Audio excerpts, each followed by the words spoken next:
अबू।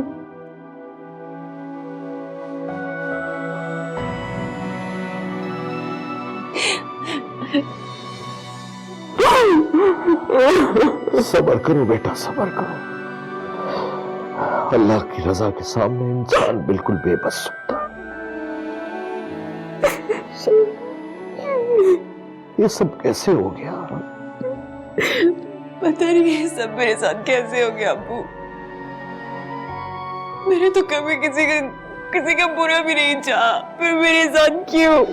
मेरी बच्ची यतीम हो गई। बहुत अफसोस हुआ, लेकिन बाप की नाफरमानी की थी ना।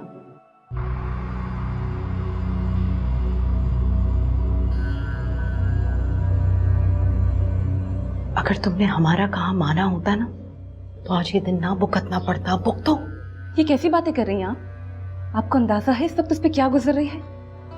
किस्मत की होनी को कौन टाल सकता है? और कब कहां किसकी मौत आ जाए ये किसे पता है?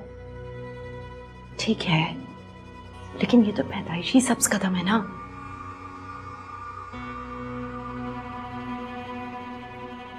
पैदा होते ही मां को खा गई,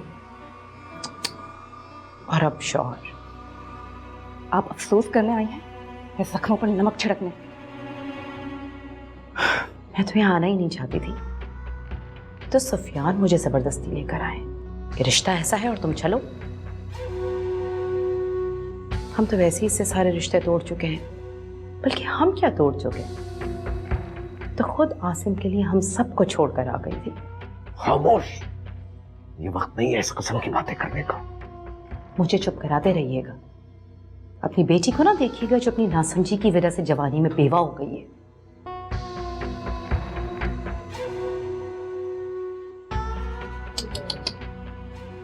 खुद भी जवान है, ऊपर से एक बच्ची का साथ भी है। चुप करो। मेरा क्या है? मरने वाला खुद अपनी बेटी और बीवी के लिए कुछ तो छोड़कर गया होगा।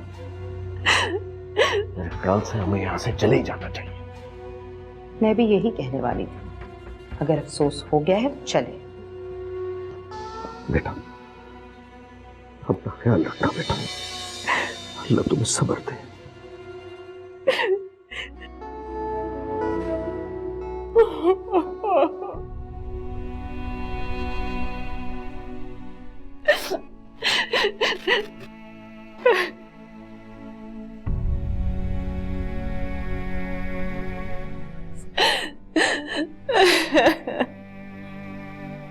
बस करो फायजा, सब ठीक हो जाएगा।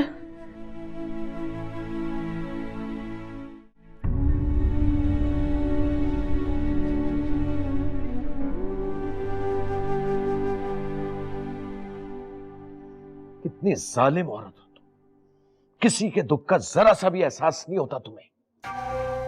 ऐसा क्या कह दिया है मैंने? जो सच था वही तो कहा है। अब तो अपने दिल से उसके लिए नफरत निकाल दो। क्यों? अब ऐसा क्या हो गया? अपनी करनी बुकत रही है वो। अकड़ तो गई नहीं मैडम की अभी तक। मुझसे आंख मिलाकर बात तक नहीं की उसने। सौतेली सही, लेकिन कम से कम मुझे अपनी मां तो समझती। सिर्फ आपके कहने पे मैं सब कुछ भुलाकर उसके गम में शरीक होने गई थी, और आप उल्टा मुझे को कह रहे हैं। हमेशा अपनी बेटी की ही हिमायत करते हैं आप। वो इस वक्त एक बड़े सदमे से गुजर रही है।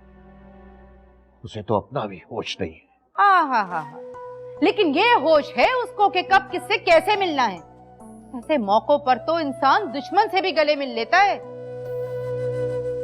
लेकिन उसका दिल मेरी तरफ से साफ नहीं। कैसे आपसे गले मिल मिलकर रो रही थी वो, और मेरी तरफ देखा तक नहीं उसने। लोगों के सामने इंसल्ट कर दी। क्या सोचते होंगे लोग मेरे बारे में? और बदले में तुमने क्या किया? अभी तो मैंने कुछ किया ही नहीं। लिहाज कर गई मैं उसका और आपका। कोई कसर रह गई थी ना, तो वो भी पूरी करने थी। मेरी बच्ची किस कदर दुख में थी, मुझसे तो बर्दाश्त नहीं हो रहा था। ज्यादा जज्बाती होने की जरूरत नहीं है, और ना ही उसका हमदर्द बनने की। इस मामले में मैं कोई नरमी नहीं बरतूंगी। और ये भी सुन लें, गलती से भी ये ख्याल दिल में ना लाइएगा कि उसे इस घर में लाएंगे। पहले से इसीलिए बता रही हूँ कि बाद में कोई हंगामा ना हो। भूली नहीं हूं मैं कैसी बेइज्जती कर कर गई थी वो हमारी। माँ बाप ऐसे दुख के लम्हों में उन बच्चियों का साथ देते हैं जो दुनिया के सामने अपने माँ बाप की लाज रखती हैं। इज्जत से जहाँ माँ बाप हैं वह शादियां करती हैं। उस जैसी घर से भाग जाने वाली लड़कियों का साथ नहीं देते। हफीज आज तक मुझे ताने देता है उसकी वजह से।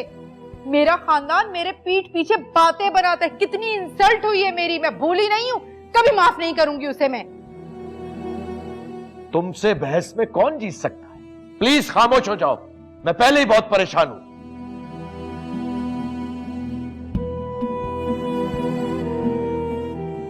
अब क्या हमारे घर में भी ये शौक चलेगा?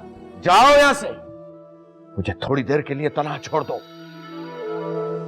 मनाएं, अकेले बैठ के सोग मनाएं। मुझे भी कोई जरूरत नहीं यहाँ बैठ के अपना सर खपाने की।